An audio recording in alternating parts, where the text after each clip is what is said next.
Gloria a Dios. Dios les bendiga, amados todos, en esta preciosa noche. Estamos en el día número 297 de oración y seguimos en este clamor, plegaria, oración a Dios. Pedimos que Dios nos dé esa tranquilidad, esa paz que sobrepasa toda lógica, todo entendimiento, todo pensamiento, toda capacidad, todo intelecto. Esa paz que solamente puede dar nuestro querido y Salvador Señor Jesucristo. Ciertamente un día los discípulos del Señor estaban reunidos después de que Jesús había sido resucitado y estaban escondidos en las casas y de repente aparece el Señor Jesús en medio de ellos, ya un Jesús resucitado, un Jesús glorificado, un Jesús ya libre de cualquier otra misión que haya tenido por la cual vino al mundo. Y les dijo unas palabras a los discípulos que, y es más, se los dijo 3 veces esta palabra, una palabra tan pequeña pero con tanto valor, con tanto significado, con tanto poder. Dios siempre tiene una palabra de poder para nosotros. Y cuando estaban los discípulos asustados, confundidos, porque eran perseguidos, porque habían sido vistos con Jesús, caminaron 30 años, lucharon, pasaron milagros a la vista de los discípulos, a la alimentación de los 5,000, la multiplicación de los peces, de los panes, la mujer de flujo de sangre, aquellos que fueron sanados del problema de paralíticos, y todo, y estaban asustados porque habían, después de la muerte de Jesús, su líder máximo, Jesús de Nazaret, su Señor, lo habían visto con ellos y querían matarlos, encerrarlos, encarcelarlos, y los discípulos estaban con mucha incertidumbre, con mucho miedo, querida Estelita, querida hermana María Lema, querido hermano José Daniel, Pamela, María Daniela, Danilo, pastora Diana. Los discípulos estaban aterrados y el Señor Jesús se les aparece en medio de la casa donde estaban ahí los discípulos, y se aparece Jesús y les dice estas preciosas palabras: paz. La P, la A y la Z. Qué palabra tan poderosa. Lleva 3 letras. Creo que, por hacer una analogía, una comparación, podría decirle que la P por el Padre, la A por el Hijo y la Z por el Espíritu Santo. Una palabra completa, llena de unción, llena de poder, llena de fuerzas. Y eso es lo que necesitamos en estos tiempos: paz, tranquilidad. Problemas ya tenemos, todos tenemos problemas. Los tiene Estelita, los tienen sus hijos, Christopher, Anita, los tengo yo, lo tiene mi esposa, lo tienen mis hijos, los tienen los hijos de nuestra hermana María Lema, los tiene Betty Tayo, los tiene María Zamora, Ángel Zamora, Marco Vinicio, Erika, Jorgito, Vanesita, Cumandá, Marlon, Florcita, María Zamora, Evelyn Caiza. Todos tenemos problemas, todos, ya no necesitamos problemas. Lo que necesitamos es paz. Paz de Dios para enfrentar los problemas, es paz de Dios para sentir las fuerzas de Dios, para no concentrarnos en aquello que nos quiere quitar la visión, que nos quiere dejar de hacer pensar en lo que debemos pensar. Que nada nos quite la paz de Dios, que nada nos quite el foco, que nada nos quite, Evelyn Caiza, la certeza y la seguridad de que Dios está con nosotros. Dios bendiga también a mi amigo Mario Palate, a su esposa, me parece que es el nombre de la esposa, no recuerdo, fallaría si nombro por azar, doy un nombre por azar. Dios bendiga a Mario Palate, a la esposa, a sus hijos, a su Señor Padre también, que Dios les bendiga a todos ellos. Hoy tenemos un tema importante basado en el libro de San Marcos, capítulo número 8, versículo número 29. San Marcos, capítulo número 8, versículo 29.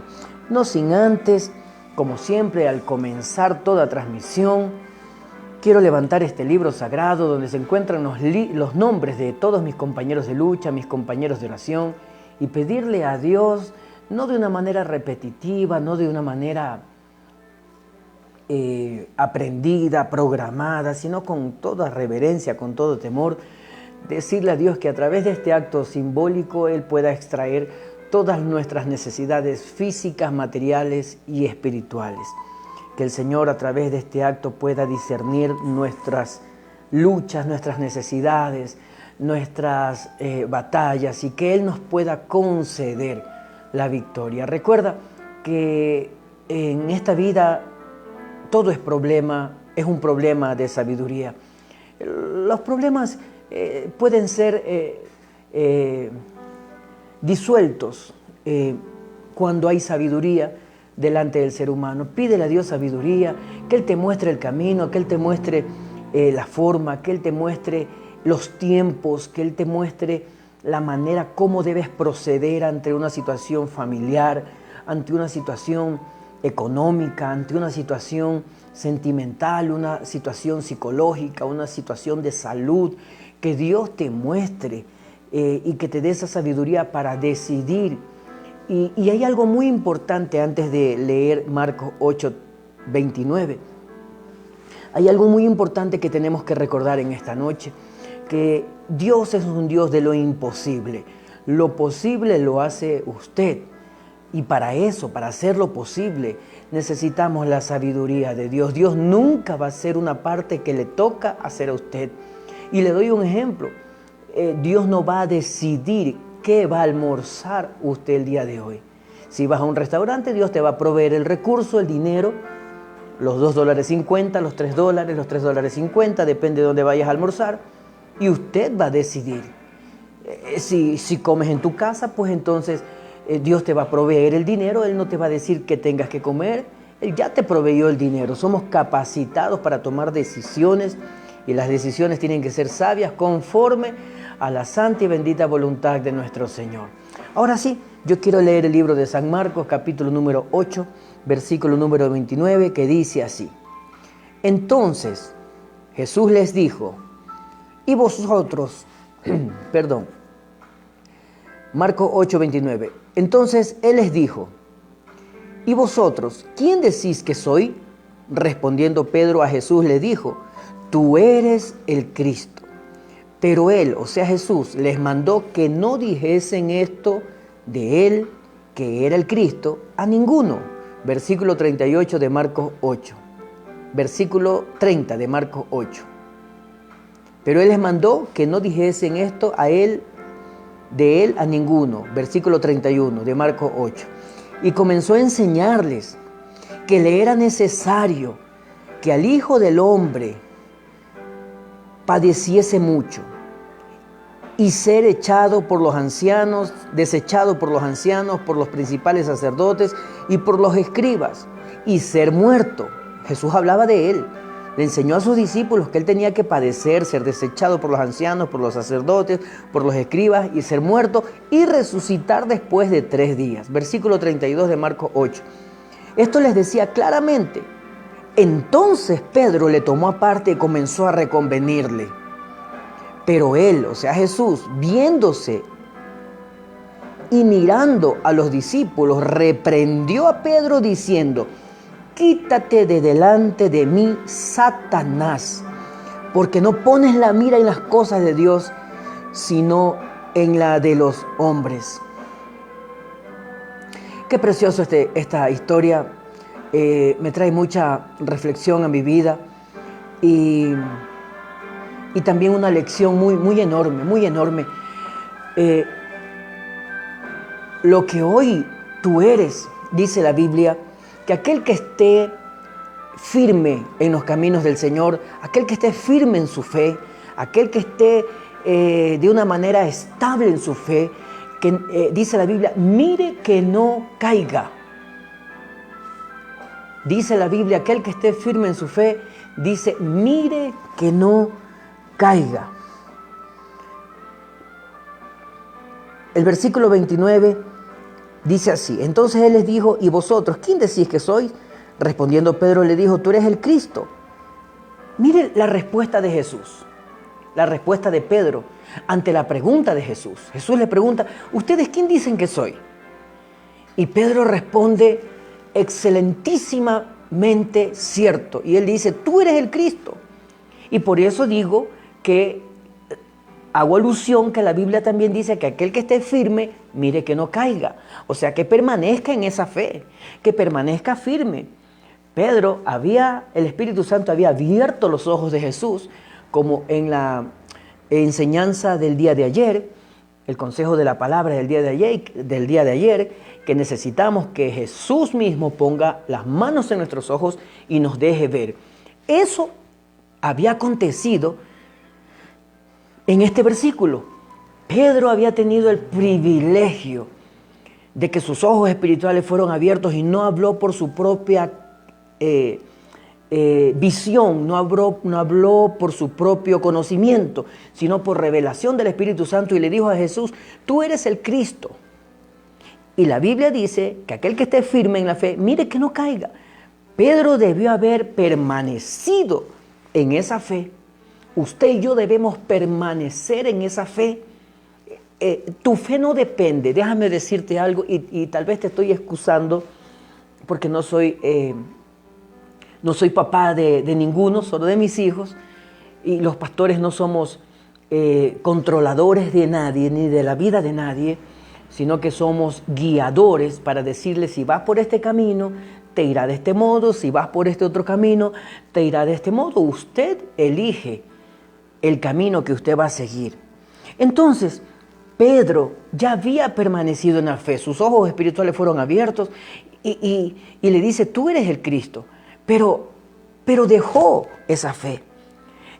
Dice el versículo 30 de Marcos 8, que Jesús le mandó que no dijesen esto a ninguno.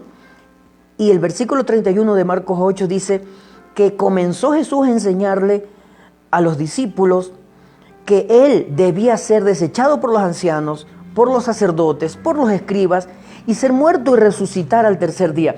Y aquí viene el versículo 32 que nos interesa mucho en esta preciosa noche. El versículo 32 de Marcos 8 dice lo siguiente. Esto les decía claramente. Entonces Pedro le tomó aparte a Jesús. Venga, maestro, que quiero conversar con usted un ratito. Y comenzó a reconvenirle. ¡Wow! ¡Qué interesante este versículo! Y qué mensaje tan poderoso, querida hermana Norma, querida hermana Mariuxi Banchón, querida doña Normita, pucha, que Dios les bendiga, sean bienvenidos. Qué interesante esta lección de Marcos 8:32, porque Jesús era el Señor de los discípulos. ¿Qué significa Señor? Señor significa amo. Señor significa dueño. Señor significa propietario en el idioma griego. Y justamente en este versículo nos está diciendo también que Jesús era Señor de los discípulos. Y cuando uno es Señor, el otro se convierte en un esclavo voluntario. Su voluntad ya no tiene voluntad, ya no tiene decisión para saber si él debe ir por acá o él debe ir por acá. No, él era el Señor de los discípulos. Dios le bendiga, doña Carmita Cayambe también, que Dios le bendiga grandemente a usted, a sus hijos, a Jefferson y sus demás hijos. Y mira la lección de Marcos 8:32 que dice lo siguiente, que Jesús lo tomó aparte, Pedro lo tomó aparte a Jesús y le dijo, ven, te voy a aconsejar. Primer cosa que Dios nos enseña en esta preciosa noche. Un consejo a la autoridad está fuera de lugar. Aquellos que hemos decidido someternos voluntariamente, porque Dios no somete a la fuerza a nadie. Por eso usted está aquí voluntariamente. Usted no está aquí obligado. Usted está aquí porque algo de Dios usted sintió en el día número 1, en el día número 15, en el día 20, en el 100, en el 30, en el 150, hasta llegar al día número 297, que es el día de hoy. Usted sintió algo y voluntariamente se sometió a Dios. Cuando usted se casa, usted se somete a la autoridad, a la cabeza que es el esposo. Cuando usted entra en la fe como creyente, sin importar la religión, usted se somete a la cabeza que es Dios. Un consejo a la autoridad, un consejo al Señor, al amo, al propietario de su vida está fuera de lugar. En otras palabras, es pecado. Dios sabe lo que hace. No podemos decirle por qué, no podemos decirle, Señor, me harás de esta manera. Es como el Señor Jesús estando en la cruz. El Señor Jesús dijo así, alzó su mirada al cielo y dijo, Señor, no, cuando estaba orando antes de ser crucificado, el Señor Jesús dijo lo siguiente, si quieres pasa de mí esta copa, o sea, si quieres que esto suceda, que suceda, pero no se haga mi voluntad, sino la voluntad del Padre. Entonces, un consejo a la autoridad está fuera de lugar, un consejo a Dios está fuera de lugar, una condición a Dios, tienes que hacer así porque yo quiero ese hombre, porque yo quiero ese trabajo, porque yo quiero esto de aquí. Un consejo a la autoridad está fuera de lugar. Los seres humanos nos sometemos a Dios. Si quieres vivir una vida de fidelidad, lo primero que debes hacer es someterte a Dios, someterte a tu autoridad. Si no nos sometemos a nuestra autoridad, a nuestros jefes, aunque estén equivocados, aunque estén errados, es la verdad. Debemos someternos. ¿Sabes por qué? Porque si no nos sometemos, estamos diciendo, yo voy a hacer justicia por mi propia mano, me voy a apartar de la autoridad, no voy a recibir un consejo de la autoridad, porque Dios no lo va a corregir a él.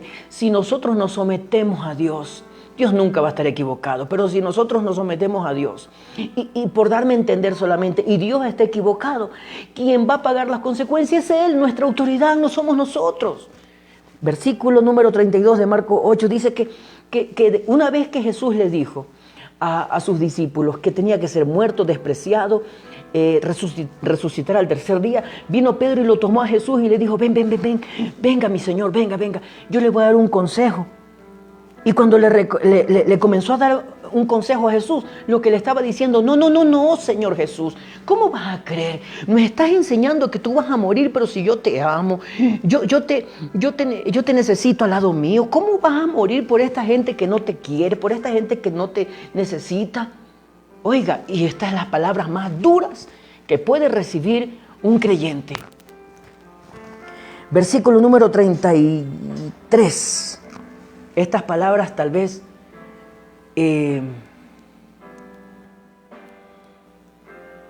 gracias. Estas palabras tal vez van a sonar durísimas, pero yo no quiero que te vayas porque yo quiero que las escuches. Yo quiero que las escuches porque tal vez en algún momento de nuestra vida no lo escuchamos audiblemente, pero Dios ya nos dijo eso. Lo que sucede en Marcos 8:33. Tal vez Dios ya nos dijo eso a nosotros y no nos hemos dado cuenta. Creemos que todo está bien, nos creemos autosuficientes, queremos intervenir en los planes de Dios. Por eso yo siempre digo, cuando alguien no quiere servir a Dios, cuando alguien no quiere hacer algo en la obra del Señor por el cual fue creado, por el cual fue llamado, Dios no se hace problema. Dios hace esto, mire, y levanta a otro, simplemente. Por eso las iglesias del Señor, las que son levantadas por el Señor, Dios no se hace problema. No, la iglesia del Señor no está rogando ofrenda, no está rogando diezmo. La verdadera iglesia del Señor está predicando la palabra de Dios. Dios es el dueño, Dios es el amo, Él la sustenta, Él ayuda, Él la levanta, Él da inteligencia, Él da sabiduría, Él da gracia. Dios no se hace problema, Él aparta a aquel que no quiere y pone a otro. Y mire lo que le dice Jesús de Nazaret a Pedro, el apóstol Pedro. ¡Wow! Marcos 8:33. Pero Jesús, volviéndose y mirando a los discípulos, reprendió a Pedro, le llamó la atención y le dijo, quítate de delante de mí, Satanás. Y aquí hay un problema teológico, no teológico, un problema de visión, un problema de hermenéutica. La hermenéutica es la ciencia que nos ayuda a estudiar la palabra de Dios de una forma correcta, ¿no? También hay otra ciencia que se llama, u otra materia que se llama exégesis también, que son más profundos. Y muchos de los intérpretes, predicadores de las Escrituras, dicen que cuando Jesús le dijo a Pedro, apártate de mí, Satanás, es porque vio a Satanás mismo. Es porque vio que Satanás se le había introducido en el espíritu, en el alma, en el cuerpo de Pedro. Era porque en ese momento un demonio lo tomó a Satanás y lo hizo hablar. Pero si leemos de una manera correcta, pedimos a Dios interpretación, analizamos las escrituras, leemos el contexto y otros puntos básicos para entender, nos damos cuenta que no es así. Primero, la palabra Satanás en el idioma hebreo, en el idioma griego, Satanás no es el nombre, escúchame, Satanás no es el nombre de nuestro archienemigo conocido mundialmente. No, ese no es el nombre de él. Los nombres en el Antiguo Testamento y en el Nuevo Testamento reflejaban la personalidad de él. Y Satanás en el idioma griego, ¿sabes qué significa? Adversario. En otras palabras, Jesús le dijo a Pedro, oye, eres adversario, yo te estoy diciendo algo y me estás llevando la contra. Apártate de mí, adversario. Y te digo una cosa, hay 3 fuentes por las cuales tú puedes hablar, soñar, pensar, actuar. 3 fuentes, no te olvides. Si quieres después, retrocedes cuando se acabe, retrocedes el video, comienzas de nuevo y anotas. La primera fuente por la que usted y yo podemos hablar, actuar, soñar y todo, es inspirados por Dios. La segunda fuente por la cual puedes pensar, hablar, soñar, actuar, lo que sea, es inspirado por Satanás. Y la tercera fuente es que podemos hablar, soñar, actuar, inspirados por nosotros mismos, nuestras propias preocupaciones. Y te lo demuestro, que aquí no estaba Satanás, aquí había una preocupación de Pedro hacia Jesús, pero esa preocupación hacía y lo tentaba a Jesús a que no muriese por usted y por mí. Mira lo que dice Marcos 8:33. Quítate de delante de mí, Satanás, porque no pones la mira en las cosas de Dios, sino en las de los hombres. En otras palabras, Pedro no estaba pensando como Satanás, Pedro no estaba pensando como Dios, Pedro estaba pensando como hombre. Cuando dijo Satanás, no le estaba diciendo diablo, no le dijo Lucifer, ¿por qué no le dijo mejor Jesús a Pedro, apártate de mí, Luzbel, apártate de mí, Lucifer, apártate de mí, diablo? No, le dijo Satanás, le dijo adversario. Todo aquello que te aparta de Dios, por más lindo que sea, si tienes un esposo bello, guapo, musculoso, de ojos azules, con una talla, se viste elegantemente, o si tienes una esposa linda, guapa, Miss Universo, Miss Huachi San Francisco, Miss lo que sea, y por más bello que sea la situación, por más bellos que sean tus hijos, si ellos te apartan de Dios, son Satanás. Y no estoy hablando del diablo, son adversarios, son contrarios a la voluntad del Padre. Yo no sé si me hice entender el día de hoy. Es tan profundo esto que las palabras me quedan cortas. Así que a partir del día de hoy yo te pido en el nombre de Jesús que no te hagas problemas como Dios. Quien no teme a Dios y te aparta de Dios, así como abandonó la fe, así como abandona a Dios, un día te va a abandonar a ti también. ¿Tú has escuchado el dicho de que dice la gente, quien no respeta a madre no respeta a nadie? Quien no respeta a Dios no respeta a nadie. Así como traicionaron a Jesús, así como se volvieron Judas con Jesús, un día lo van a hacer contigo. Así que no permitas, si quieres ser parte completa o aumentar la forma de cómo recibir este mensaje, ve ayer y vas a entender también. Todo aquello que te aparta de Dios se convierte en idolatría. Por más hijos lindos. Yo siempre digo, a mí me dan una excusa y yo siempre la voy a recibir, porque yo no estoy para juzgarte. Dijo Jesús, ni yo te juzgo. La palabra que está escrita, esa te juzgará, dice el Señor, esa me juzgará a mí. Que cuando alguien hable a tu vida, que cuando usted y yo hablemos a alguien, podamos discernir si fue Dios hablando a través de nosotros, si fue nuestro adversario o si fuimos nosotros mismos. Que el Señor se convierta en lo primero siempre en tu vida. Oremos juntos. Bendito Dios y buen Padre, te doy gracias, Señor, por este día. Gracias por tu amor, gracias por tu misericordia. Gracias, Señor amado. Gracias, Señor. No permitas que en nuestros labios haya adversidad. No permitas que en nuestros labios haya contradicción de tu santa voluntad. Perdónanos, Señor, por más lindo que parezca que alguien ora, o por más hermoso que parezca que alguien enseña o predica. La Biblia dice que no sabemos orar. Y yo lo creo. Yo estoy aquí. Un poco más difícil ha sido, Señor, orar en transmisión. Ha sido difícil saber que los ojos de las personas están ahí, de que me puedo trabar, que la lengua se traba. Señor, ha sido un poco más difícil. He tenido que aprender a hablar un poco más claro, más pausado. Fuera de eso, la Biblia aún nos da un golpe más bajo y nos dice que no sabemos orar, y yo lo creo, no sabemos orar. Padre, perdónanos, ¿cuántas veces de estos 97 días orando en transmisión, 297 días, gracias producción? ¿Cuántas veces, Señor, hemos orado mal? Tal vez las 297. Y sin exagerar, aunque estamos en el día número 297, creo que ya llevamos 298 veces orando mal, Señor. Y no sabemos cómo pedir, como conviene, Señor.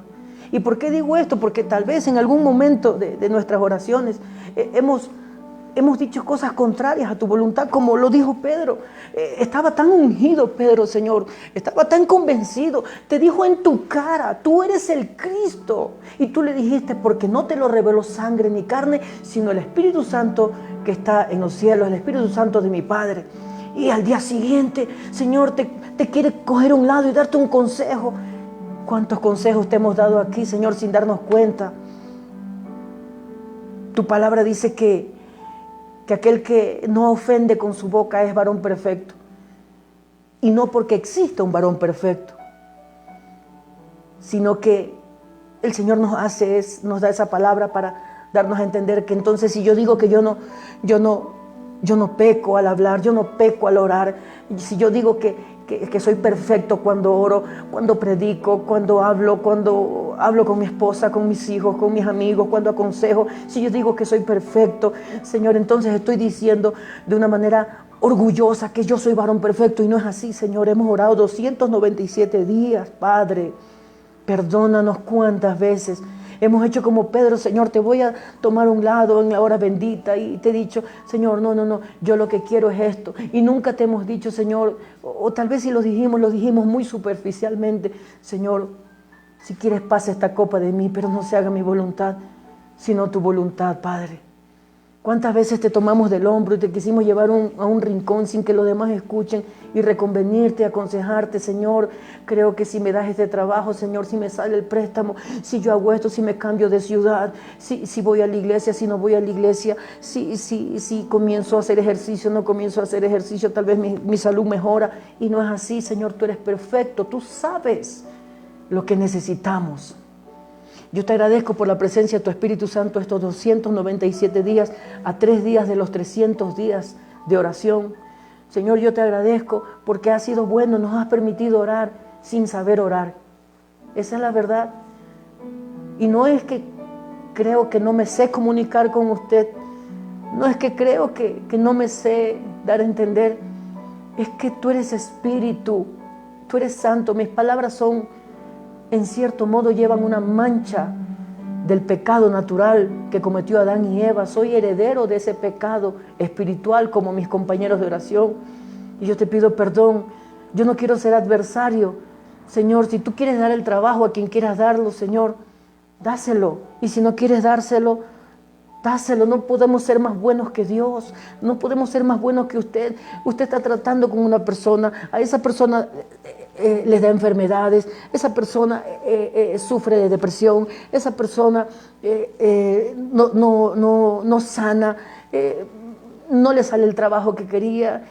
Y nosotros venimos, ven, yo te ayudo, toma esta canasta de amor, ven, yo te recomiendo, te llevo donde tal persona, te ayudo, Padre, y queremos ser más buenos que tú cuando tú estás tratando con esas personas y somos adversarios, Señor. Eso es un simple ejemplo. ¿Cuántas contradicciones de tu santa voluntad hemos cometido en estos 297 días? Perdónanos, Señor. Hoy ya no quiero, hoy por lo menos, aunque mañana pediré, porque tu palabra dice que todo aquel que llama, todo aquel que toca se le abre la puerta, todo aquel que pide se le dará. Tu palabra dice eso, y tu palabra dice que lo que es imposible para nosotros es posible para usted. Mañana con toda seguridad levantaré, Señor, con mucha devoción, temor, este libro de oración. Mañana pediré por sanidad, mañana pediré por trabajo, mañana pediré por paz, mañana pediré por el bienestar de todos mis compañeros de lucha. Me olvidaré de mis propios problemas, como lo he hecho estos 297 días.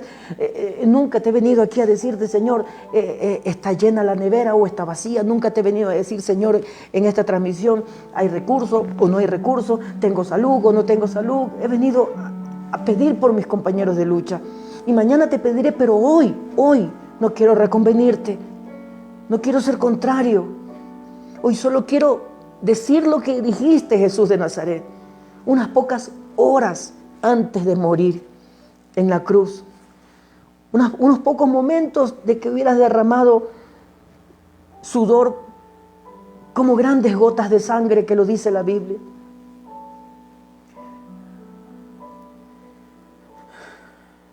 Hoy no quiero reconvenirte.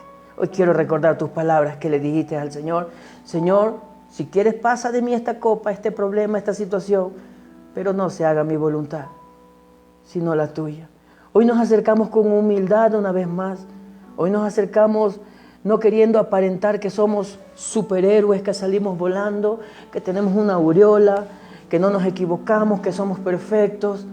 No, aquí estamos compañeros de lucha, compañeros de oración. Aquí no hay pastor, aquí hay una hermandad, hay una confraternidad. Aquí hay una humildad. Este es tu altar, Señor. Tú no tienes jerarquía para atender las oraciones. Tú atiendes y no desprecias un corazón triste y humillado. Eso haces tú. Y hoy nos humillamos delante de ti a decirte, Señor, si quieres pasa esta copa de mí, pero no se haga mi voluntad. No quiero pedirte nada. Tú conoces nuestras necesidades, y aunque quieres que te contemos nuestras necesidades, hoy queremos decirte, Señor, que ni siquiera sé mis necesidades. Yo no soy consejero tuyo, Padre. Tu palabra dice que ¿a quién le preguntaste cuando creaste los cielos y la tierra? No tuviste necesidad. Tú haces lo que haces. Lo haces con poder, lo haces con amor. Hoy solo quiero agradecerte en este día número 297 por las rodillas espirituales que se han doblado estos 297 días. Estamos a punto, no sé si mañana moriremos, o mañana viene Jesús, o mañana viene el arrebatamiento, y como dice la Biblia en 1 Tesalonicenses capítulo número 4, versículo 12 en adelante, dice que los muertos en Cristo resucitarán primero cuando tú vengas. Luego nosotros, si estamos vivos, seremos arrebatados en el cielo y estaremos con el Señor para siempre. Así lo dice tu palabra. No sé si mañana va a ocurrir eso. Yo no sé, Señor. Lo único que sé es que viviremos agradecidos contigo. Pasaremos a la historia. Después de 50, 60, 80, 100 años, nadie nos recordará. No sé, producción, harán limpieza en el cementerio después de 100, 200 años. Todos a una misma fosa común, los pocos restos que quedan. Yo no sé qué pasará. pasaremos a la historia con toda seguridad, Padre. Pero hoy queremos ser presentes. Hoy queremos ser tiempo presente para enseñar a nuestras generaciones que lo único que sana, lo único que salva, lo único que llena, eres tú, Señor. Te agradezco infinitamente. Levanta tus manos ahí en tu casa. Dios está en este lugar. Dios es más que bueno. Dios siempre tiene una palabra para nosotros. La Biblia dice que lámpara es a mis pies tu palabra y lumbrera mi camino. Solo quiero agradecerte una vez más. Gracias por mis hijos, por los hijos de Evelyn, por los hijos de Estelita, por los hijos de Mariuxi Banchón, por los hijos de Norma Vargas, por los hijos de Gavita Lara, por los hijos de Víctor Hugo. Quiero agradecerte por los hijos de Normita Pucha. Quiero agradecerte por los hijos por la hija de Lucy Zamora. Quiero agradecerte por la vida, por los hijos de Alexandra Salas, por mis hijos, por los hijos de mi esposa, que son mis hijos también, por los hijos de mi Señor Padre. Yo quiero agradecerte, mi Dios, por este privilegio de habernos permitido vivir en este tiempo. ¡Wow! ¡Qué privilegio! Como razoné el día de hoy y puse una imagen en mi estado, que mientras otros se desesperan porque el barco se hunde, otros aprendemos a nadar. Y yo entendí algo más profundo todavía, que hemos aprendido a nadar en medio de los diluvios. Qué generación bendita que somos, Juan Carlos. Vivimos una pandemia, no nos pudo llevar. Y los que se fueron, no se fueron por la pandemia, se fueron porque Dios permitió que se fueran. Porque era su tiempo, porque hicieron todo. Si algo no he hecho en esta vida, por eso es que no me voy. Cuando ya todo esté acabado, sin importar la edad, me iré. Nos iremos. Qué privilegiados, vivimos una pandemia. Tuvimos miedo, sí, pero estuvimos de pie, clamamos. Despedimos, fuimos consuelo para aquellos que perdieron su familiar. No estoy hablando de mí, estoy hablando de mis compañeros, Señor, de lucha. ¡Qué privilegio! No recuerdo en mi infancia, Dios, que yo fui encerrado 2 o 3 meses a causa de una pandemia. No recuerdo que no podíamos salir. Y gloria a Dios, qué privilegio. ¡Qué coronavirus! Él no tiene poder. Poder ha tenido Dios para sustentarnos en plena pandemia, darnos que comer, traer un pan. Yo recuerdo tanto, Dios, cuando teníamos como 2 meses que no probábamos, no sabíamos lo que era un pan en plena pandemia. Y alguien nos tocó la puerta y nos trajo pan, dulces, caramelos, carne, pollo, huevos. Somos más que vencedores. El virus ya fue vencido por Dios y por nosotros. No le temeré lo que me pueda hacer el hombre. No temeré a palabras necias. No voy a reconvenir a Dios, no lo voy a aconsejar a Dios. Clamaré cuando tenga que clamar, porque tu palabra dice, clama a mí que yo te responderé. Pero nunca mis intenciones sean adversas ni contrarias a tu santa voluntad, oh Dios. Gracias por tu presencia, Señor. Solo lo digo así. No creas que solo hablo de muerte. Solo es un decir mío. Puedo morir tranquilo. Porque creo que algo que salió de mi boca no fue mío, pero impactó tu vida y te hizo pensar diferente. Si una letra que salió de mis labios, que no es mía, repito, es de parte de Dios, y te hizo sentir tranquilidad, paz, armonía, juicio en tu mente, en tu hogar, te hizo dormir bien, te hizo tener esperanzas, puedo morir tranquilo. Será una honra el día que me encuentre con mi Señor. Que la bendición del Padre, del Hijo y del Espíritu Santo esté sobre tu vida. No solamente hoy, sino para siempre. Amén. Te espero en el día de mañana, en el día número 298. Estamos a 3 días de cumplir los 300 días de oración. Recuerda que Dios siempre tiene una palabra para usted. Que Dios te bendiga. Te espero mañana. Amén.